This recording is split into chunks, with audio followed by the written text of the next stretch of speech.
If we look at the history of horror on the PlayStation, there have been many interesting titles that saw the light of day, but a lot of them are quite rare and unknown to many, with the majority of them only seeing a release in Japan. And we did cover a video previously of a point-and-click horror adventure under the name of Darkseid, and here we are going to look at its sequel, Darkseid 2, which, like the first game, is a psychological point-and-click horror adventure game. It was released in 1995 on the PC originally, and then was later ported to other systems in 1996 and then on consoles in 1997 with the PlayStation and Sega Saturn. But like its predecessor, this game only saw a release on the consoles in Japan only, and the story would take place under the protagonist Mike from the first game, sometime after the events of the original title, where he ends up selling the mansion and goes back to his hometown to try and regain his sanity as he suffered from vivid nightmares and memory lapses, but to also find out that his girlfriend has been murdered, which makes him the prime suspect. So as he tries to clear his name, he finds out that there is a hidden portal that takes him back to the dark world that he visited in the first game, to understand that the alien race that he dealt with are once again back to try and take over the world, but that a shapeshifter character who can mimic the form of humans is also on the loose and is also mainly responsible for the death of his girlfriend. So the gameplay will mix between both the real world and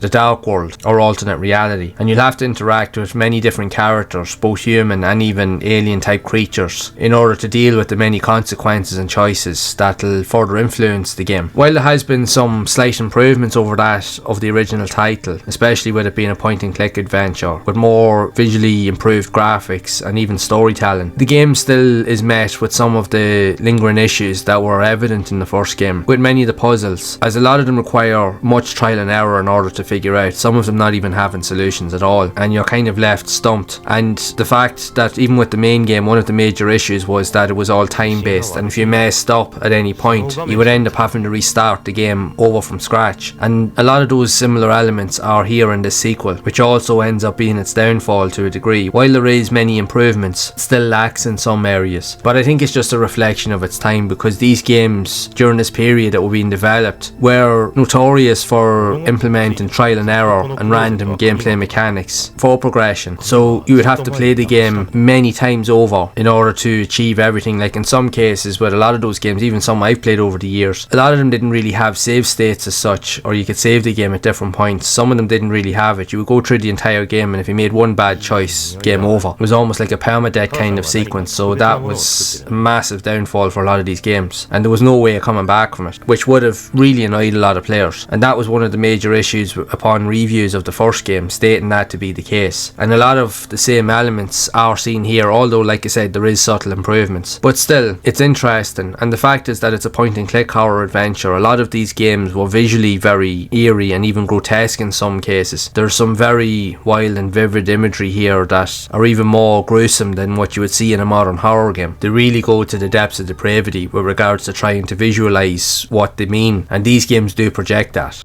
ここでテレビを見たな。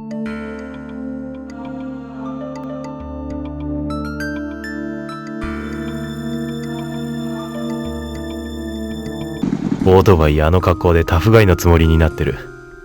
でもこっちに帰ってきてからできたたった一人の友人だな。